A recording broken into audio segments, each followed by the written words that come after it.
Welcome to a special edition of Big Blue Kickoff Live, presented by Cadillac, the official luxury vehicle of the New York Football Giants. Thanks again for joining us. Now, there'll be no phone calls today as we continue to look ahead to the Giants' regular season schedule. Today, we'll preview the Tampa Bay Buccaneers. They play the Giants in Week 12. That's November 24th at MetLife Stadium. And to do so, we bring in Scott Reynolds, the publisher and senior writer of the Pewter Report. Scott, so glad you could join us. Appreciate it. I know the weather's been great down in Florida this summer, and I can't promise you we're going to have that kind of weather in November up here in East Rutherford. Yeah, that's true. Good weather down here, and it's going to be a hot start to the Buccaneers season. They start the regular season with 3 out of their first 4 games at home. They're going to have to use the heat to their advantage to start the season. But in November, that advantage may shift to the Giants if there is some snow, cold weather. Who knows what's going to happen up there in terms of the weather that late in the season. Yeah, no doubt, although our winters have been mild here the last few years. Tampa Bay, 9-8 last season, lost in the divisional round, a really rough go against the Detroit Lions.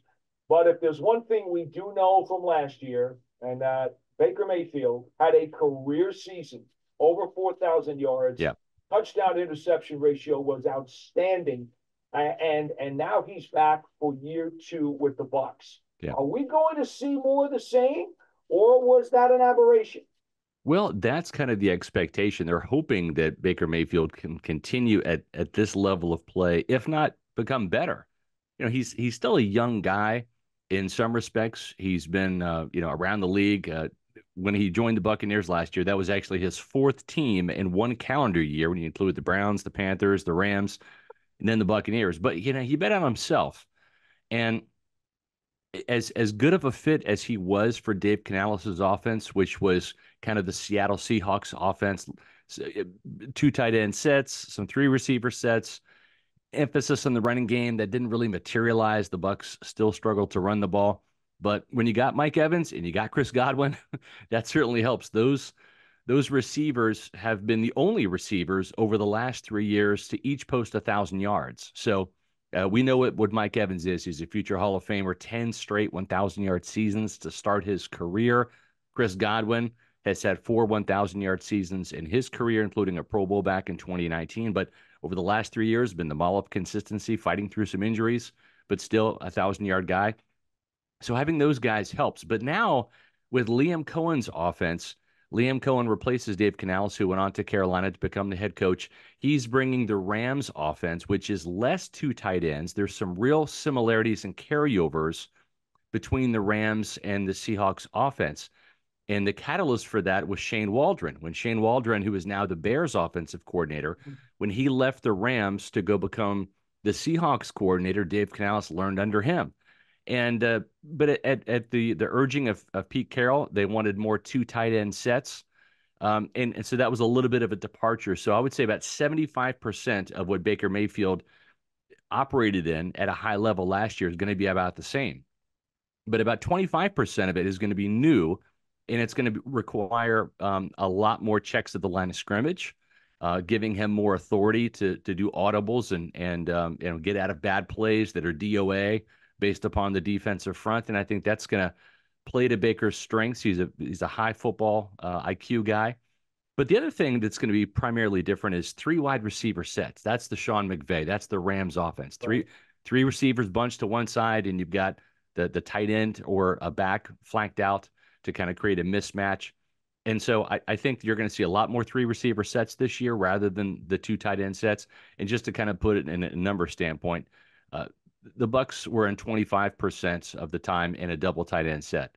The Rams last year were in a double tight end set 5% of the time. Yeah. So it's a pretty significant change. It plays to Tampa Bay's strengths, which is their wide receiving core. And I do think that when you look at where Baker ended up in the end of the 2022 season, it was in the Rams. It was in that LA offense with Liam Cohen, who was an offensive assistant at the time. So there is even more familiarity there because Baker's actually had 5 games worth of experience in this new offense from his days back there in LA. Now, Scott, look, we've been around long enough not to be foolish and to put a whole lot of stock in spring drills, spring practices, OTAs. We understand that. But from what you have seen this spring, does Baker seem to be very comfortable and very adept into handling that merger into a more dynamic type of offense, which will give him more responsibility? Yeah, I think so. It really does play to his strength. He's a rhythm passer. He does have a strong arm, but he's not that kind of chuck it downfield guy. He's not going to be the Patrick Mahomes, Josh Allen bombs away kind of guy.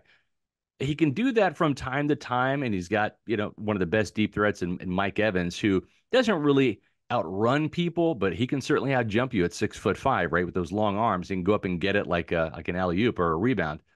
But I think the biggest thing is when you look at this bunch offense, and it's designed to give receivers free releases, right? And Mike Evans is not the fleetest of foot. Neither is Chris Godwin at age 28. But the confusion with the different routes and the different unveilings of those routes off the snap, right? You can have one guy going deep, but which guy is it going to be? One guy's going to run a shallow crosser. Which out of the three is it going to be? The other one's going to run a skinny post across the middle. Which receiver is that going to be, right? So that initial confusion, and you know how Sean McVay likes to run his offense, it's giving you the same look in terms of personnel grouping and formation, but then running 5 different plays out of that, right? Right. And you don't know which one's coming. And so I think Baker Mayfield, again, with him being a veteran quarterback, and if you look at Jared Goff struggled in this offense a little bit early on. It took him a while to master it, but you've got a veteran quarterback like Matthew Stafford that comes in the Rams offense. Boom, he gets it because he's been there and done that in the league. And I think that's where Baker Mayfield is now entering year 7. He's been there and done that in enough offenses. And again, he's had 5 games worth of experience in this exact offense out there with Sean McVay and Liam Cohen in LA. So I do think that he and the Buccaneers can hit the ground running. And we saw in Byron Leftwich's last year's offensive coordinator, Tom Brady, his final year in the NFL, the Buccaneers offense dipped from 30 points per game down to 18. And that was a big reason why they won the division, but they only won 8 games.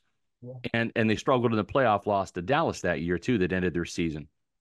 But last year, Canales comes in with this new offense, and it kind of ticked up to 21 points per game. So an extra field goal, right?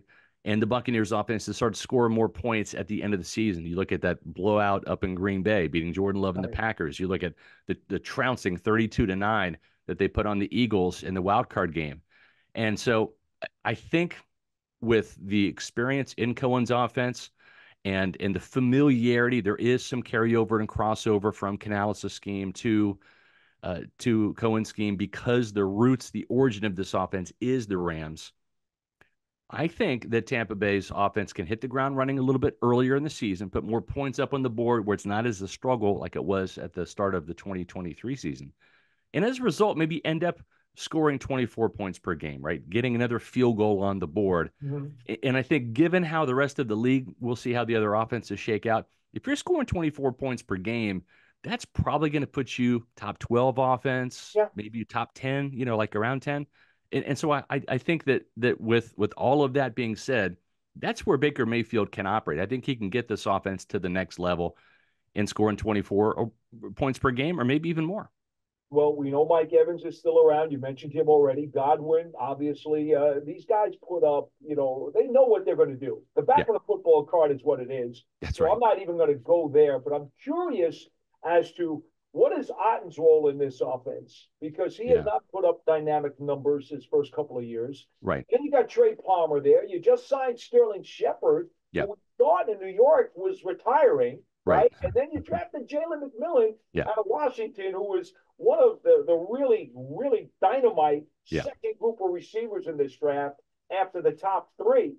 So who emerges as the 3rd most popular target for Baker?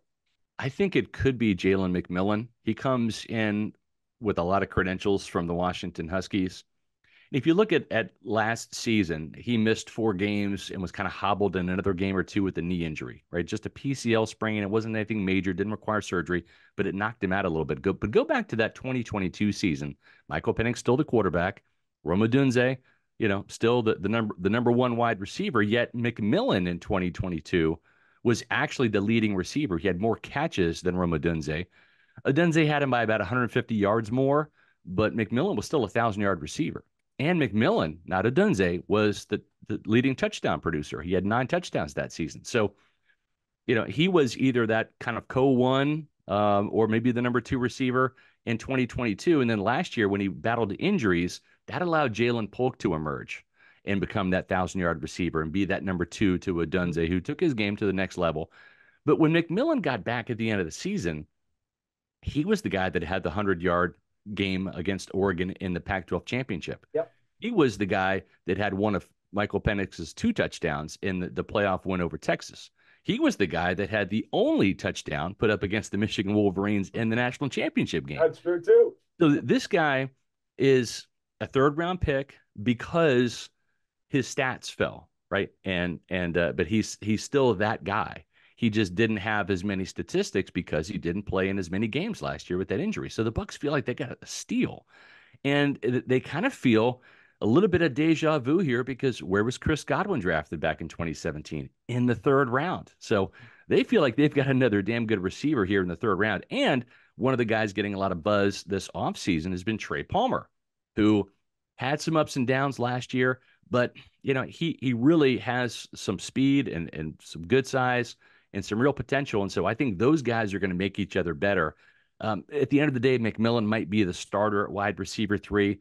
But the best thing is if Palmer is right on par with McMillan and is a starting caliber receiver to his own right. And remember, they're going to be starting 3 receivers in this offense. This is a 3-receiver offense. So whenever Mike Evans needs a breather or Godwin or McMillan needs a breather, you got Trey Palmer in the game. And I don't think they're going to lose a whole bunch if that's the case. So you asked about Cade Otton. He benefits from being the 4th option in this offense. He gets the least attention from defenses. And he showed at the end of last year, he can be a capable guy, a steady Eddie. You kind of think, of Cam Brate, the former Bucs tight end, rather than Rob Gronkowski, right?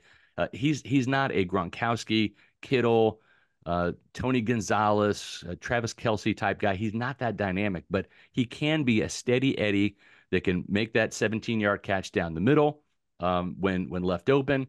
He's good in the red zone. He's had some touchdowns.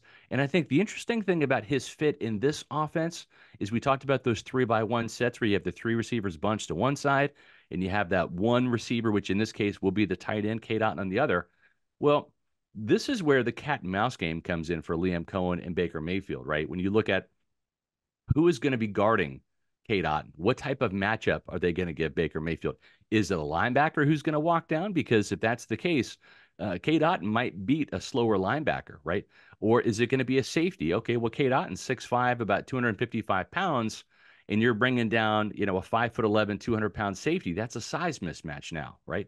So I think that this is going to create some mismatches for Cade Otton on that weak side of the field that if Baker Mayfield doesn't like necessarily what he's seeing or the rolling coverage to those receivers, he might take some of those one-on-ones, and I think that Cade Otton can exploit those. Well, it looks like this offense is going to have a lot of passing dynamics to it. So in the 2 minutes I have left to talk about offense, I need to address how maybe 4th-round pick Bucky Irving, who had a really, really good couple of years at Oregon, may inject some life into that running game, even though Rachaad White, I assume, is still going to be the lead guy in the backfield. And then we all know that your run game can't get going, nor can your pass game if your offensive line isn't straight. And you drafted Graham Barton there at center, number 1, and you brought in Ben Bredeson from the Giants. But that offensive line still has to be somewhat of a question mark, I would think. It does. They like the size that they have now with Ben Bredeson, with Sua Opeta from the Eagles. Those 2 guys are going to be duking out at left guard. Cody Mauch has added 15 pounds of size. He had an up-and-down rookie season, but extremely athletic, aggressive right guard.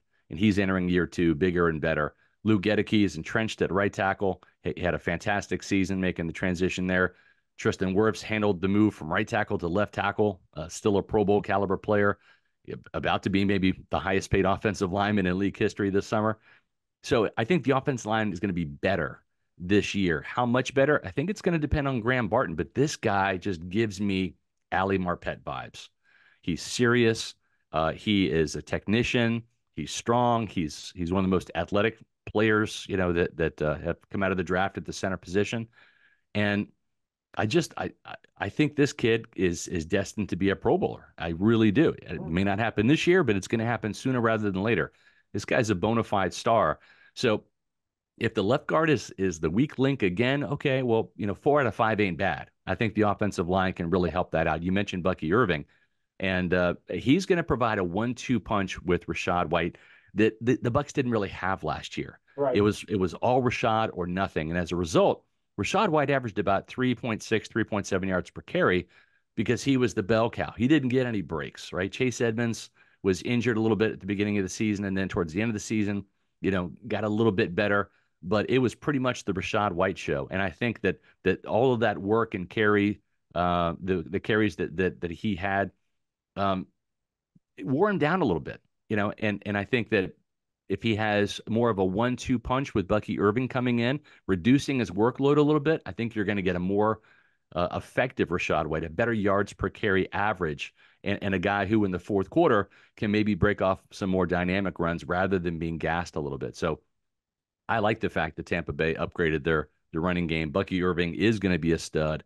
I don't know if he's going to be a star, but he can certainly be a huge upgrade over their number 2 running back position and really truly give Tampa Bay a 1-2 punch in the backfield. All right, so before we flip units, we remind fans that you can check out the Giants Huddle podcast featuring all kinds of long-form interviews, not only about the Giants, but about the NFL. Check it out on giants.com/podcasts. And remember, 2024 season ticket memberships are available. To learn more, visit giants.com/tickets. And the Giants TV app is up and running. It's free on Apple TV, Roku, and Amazon Fire TV, as well as the Giants mobile app. Scott, let's flip it over to defense. Now, it's an interesting mixed bag here for me when I look at the front seven. Levante David's back, Villavea's back. There's no Shaq Barrett. There's no White. Randy Gregory, who knows what's going on with him during the offseason. I'm not sure what I really want to make of this front seven right now. Yeah, it's interesting because there's so many young players. There's talent there, but will that talent come to the forefront, right? So let's kind of set the table at outside linebacker first. Shaq Barrett is gone, 31 years old. The production was certainly slipping. He's not the biggest guy, so he had to win with speed. We saw him lose a step with the Achilles injury a couple years ago. So now what they have is they have Yaya Diaby, who is an up-and-coming force in this league. I think a star in the making, 7.5 sacks last year. Didn't even start until the last 5 games of the season, but still was a very impactful player. And then you look at Joe Tryon-Shoyinka, former first-round pick, has not lived up to the draft billing so far. He's been a bit of a disappointment. The team did not pick up his 5th-year option, but he's in a contract year. He's highly motivated, and Jason Light likes guys in contract years. You look at Mike Evans last year. They didn't extend him. They made him play out that contract year. They brought in Shaq Barrett originally on a 1-year prove-it deal, $5 million, and he blew up. Yeah. Same thing with Antoine Winfield Jr. They didn't extend him. They wanted him to prove it. Boy, did he ever. He became the highest-paid defensive back in NFL history. And same with Baker Mayfield coming in on a 1-year prove-it deal, $4 million. So Tampa Bay's had some success with guys that have been put into the fire, that make or break, sink or swim type year, and most of the guys have excelled. Devin White last year was a guy that didn't. So we'll see what the future holds for Joe Tryon-Shoyinka, but right now he's penciled in as a starter. He's got the most experience starting on this team, kind of by default. Anthony Nelson, who's kind of like that super sub reserve, he's also in a contract year. Again, Jason Light likes that. It motivates those players to really perform. And then they also drafted Chris Braswell in the second round out of Alabama. Yeah. And this was a player that, was stuck behind Will Anderson Jr.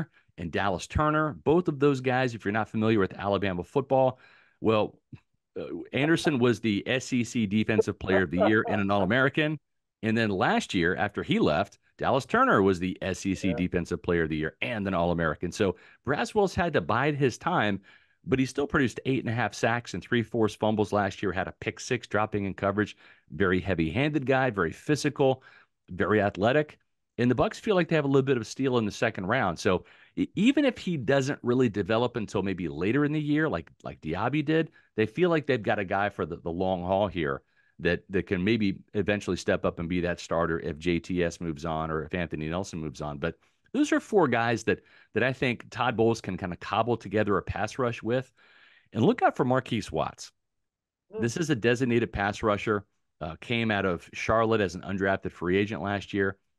He actually was the school's leading sacker, and they feel pretty excited about him. He's a little bit of a sleeper. Only had one sack last year, but he had a 23% pass rush win rate, which is incredible. Yeah, Shaq Barrett was next at 15%, so that just shows you that sure. with more opportunities, this guy might be a really good designated pass rusher. So they feel pretty good, even if Randy Gregory's a no-show and it just doesn't work out. They've got enough young talent to work with. And let's not forget, this team got 6 sacks from Antoine Winfield Jr. last year. No.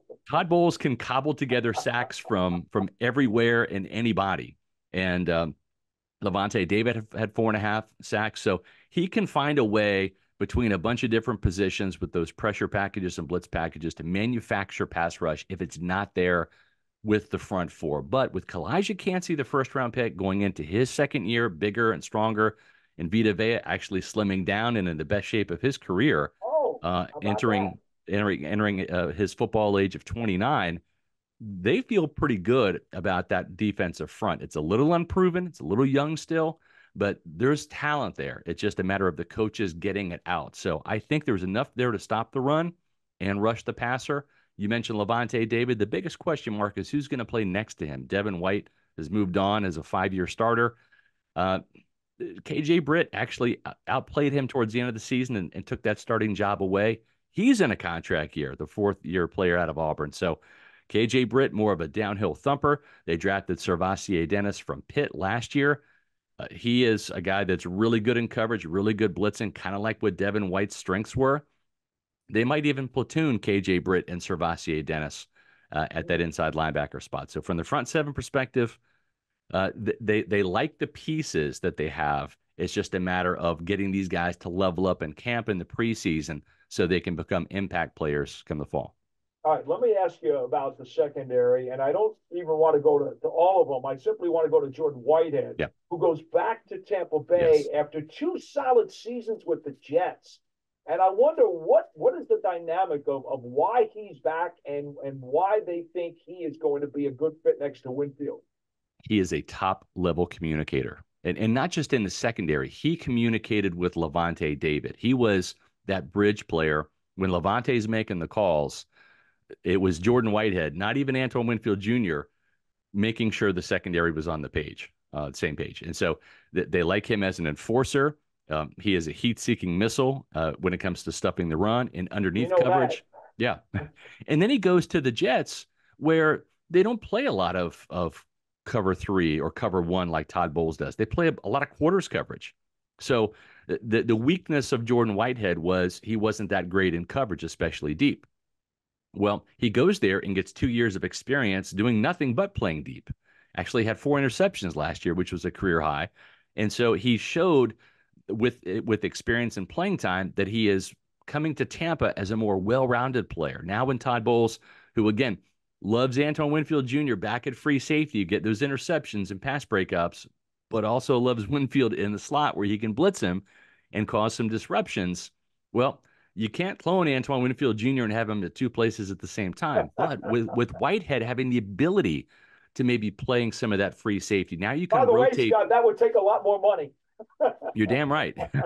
But having Whitehead have the ability to go back there and be comfortable playing that single high safety, I think that is going to be the X factor for Todd Bowles' coverage this year back in the secondary. Is now he's got 2 players that if he wants to blitz Whitehead from the slot, he can do that with Winfield back there, or vice versa. So it gives Todd Bowles a lot more flexibility with what he can do with his coverages. Yeah, and I've always kind of liked the Bucs special teams. You got Thomas McGahee, the former Giants Yeah, special teams coordinator down there now. So, and I suspect that Irving's going to do some kickoff return stuff, I would exactly. think, right?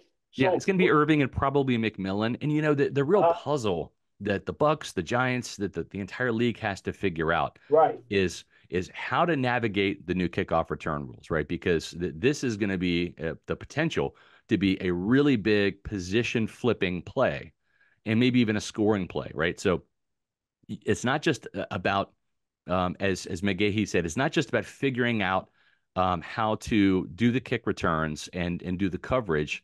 It's how to adjust a month into the season. No doubt. Once the good teams really have figured it out, how do you adjust to stop what's been working for the first month of the season when you play those teams? Scott, in the final 30 seconds we have, can I get a quick thumbnail from you on Stinney, who comes from the Bucs to the Giants, Yeah. and they sign him as a depth piece? What can we expect to see?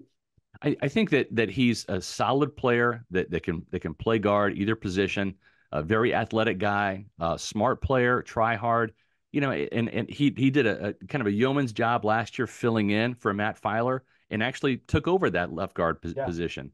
The Bucs just wanted to get a little bit bigger. He's not the biggest guy. Right. But the thing with Aaron Stinney is when Alex Kappa went down during the Bucs Super Bowl run in the playoffs in that first game at Washington, it was Stinney who came in that Washington wild card game, and then the next week against the Saints, the next week against the Packers in the NFC Championship game, and then the Super Bowl. He was so solid.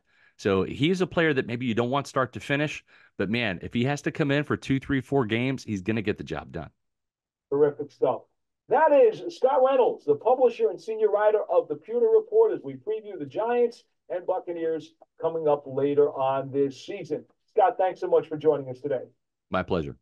Appreciate you folks for listening. Today's edition of Big Blue Kickoff Live. It's part of the Giants media platforms everywhere and at giants.com/podcast. I'm Paul Dottino. We'll see you next time.